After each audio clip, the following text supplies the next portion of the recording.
Bismillahirrahmanirrahim. Assalamualaikum warahmatullahi wabarakatuh. Alhamdulillahirabbil alamin. Assalatu wassalamu ala asrafil anbiya'i wal mursalin Sayyidina Muhammad wa ala ali Sayyidina Muhammad. Puji syukur kehadirat Allah Subhanahu wa taala yang telah memberikan limpahan karunia-Nya kepada kita semua.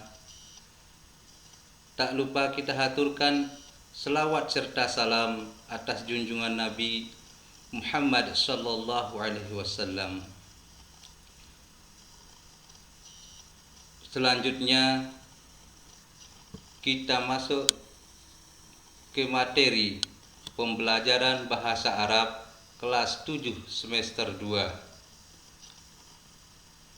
Adapun kompetensi dasar dari materi yang kita akan bahas pada pagi hari ini adalah memahami fungsi sosial, struktur teks dan unsur kebahasaan, bunyi kata dan makna dari teks sederhana yang berkaitan dengan tema al-bait yang melibatkan tindak tutur memberi dan meminta informasi tentang al-bait dengan memperhatikan susunan gramatikal mengenai khobar muqaddam dan mubtada muakhir.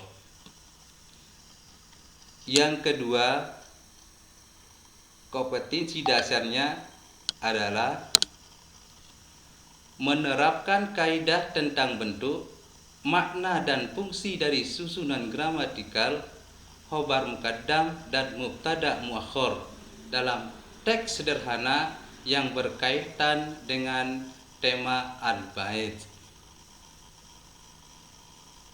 Adapun tujuan daripada pembelajaran kita pada pagi hari ini adalah peserta didik mampu memahami pengertian tentang khobar muqaddam dan mubtada muakhir melalui wacana teks atau lisan yang berkaitan dengan tema al-bait.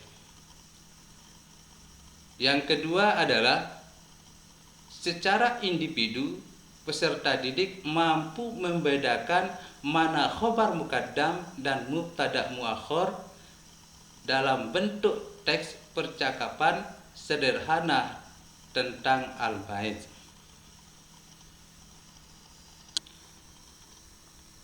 Untuk lebih lanjutnya,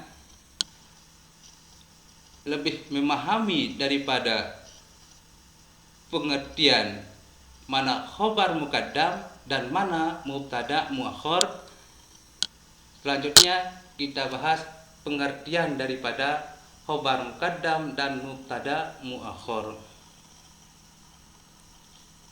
Khobar muqaddam itu yaitu khobar yang terdapat di awal kalimat yang berupa jumlah atau jumlah isim. Sedangkan mubtada muakhir itu adalah mubtada yang terdapat di akhir kalimat sesudah ada khobar muqaddam. Lagi sekali, khobar muqaddam itu adalah khobar yang terdapat di awal kalimat. Dan yang kedua, mubtada muakhir itu adalah mubtada yang terdapat di akhir kalimat. Lebih lanjut, sekarang kita lanjut ke teks bacaannya yang terdapat struktur kalimat antara mubtada muakhir dan khobar muqaddam. Dalam teks bacaan ini yang Pak Guru sampaikan ini tersusun daripada khobar muqaddam dan mubtada muakhir. Baiklah, kita baca teks bacaan ini.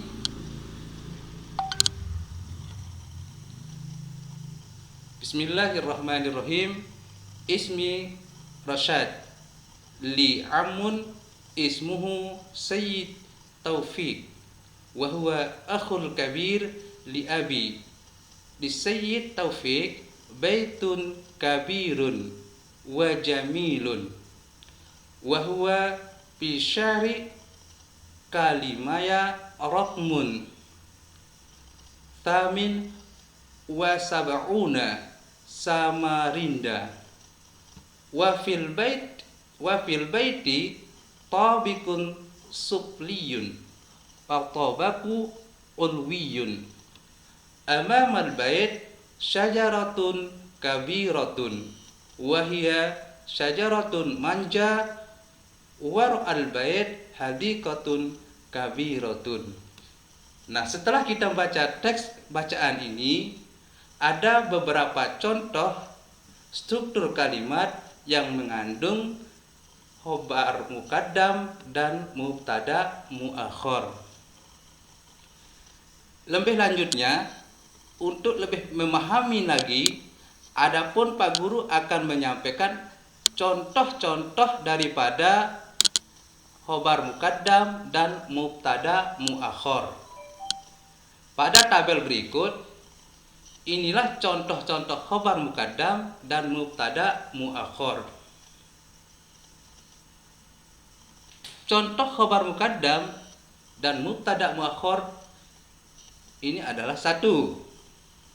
War al baiti hadiqatun, ala sarir wishadatun, amamad darajah sayyarah. Nah, jadi ini beberapa contoh yang Pak Guru sampaikan ini adalah contoh daripada khobar muqaddam dan mubtada muakhir. Yang mana yang disebut dengan khobar muqaddam dan mana yang disebut dengan mubtada muakhir. Mari kita perhatikan pada contoh berikut ini. War al bait adalah contoh daripada khobar muqaddam, sedangkan hadiqatun ini adalah isim yang bentuknya menjadi mubtada muakhir. Nah, yang kedua, alas sarir wisadatun. Nah, alas sarir ini adalah bentuk contoh daripada khobar muqaddam. Kenapa? Karena terdapat di awal kalimat, sebagaimana pengertiannya tadi. Karena khobar muqaddam itu terdapat di awal kalimat berupa jumlah daripada isim. Al-sarir adalah contoh daripada khobar muqaddam, sedangkan wisadah adalah contoh daripada mubtada muakhir. Yang ketiga, amamad darajah sayyarah.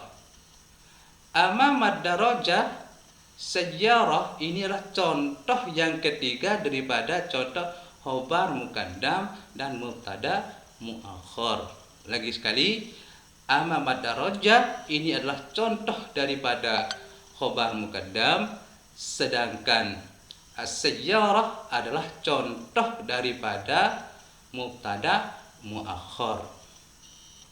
Nah, adapun kesimpulan kita pada materi pembelajaran kita pada qiraat ini adalah kita tahu bahwa pengertian khobar muqaddam dan mubtada muakhir. Khobar muqaddam itu sekali lagi adalah khobar muqaddam itu yaitu khobar yang terdapat di awal kalimat yang berupa jumlah atau isim. Sedangkan mubtada muakhir itu adalah contoh khobar mubtada muakhir itu adalah isim yang terdapat di akhir kalimat. Nah, mungkin hanya ini yang dapat saya sampaikan. Kurang lebih mohon maaf. Ala ihtimam minkum. Assalamualaikum warahmatullahi wabarakatuh.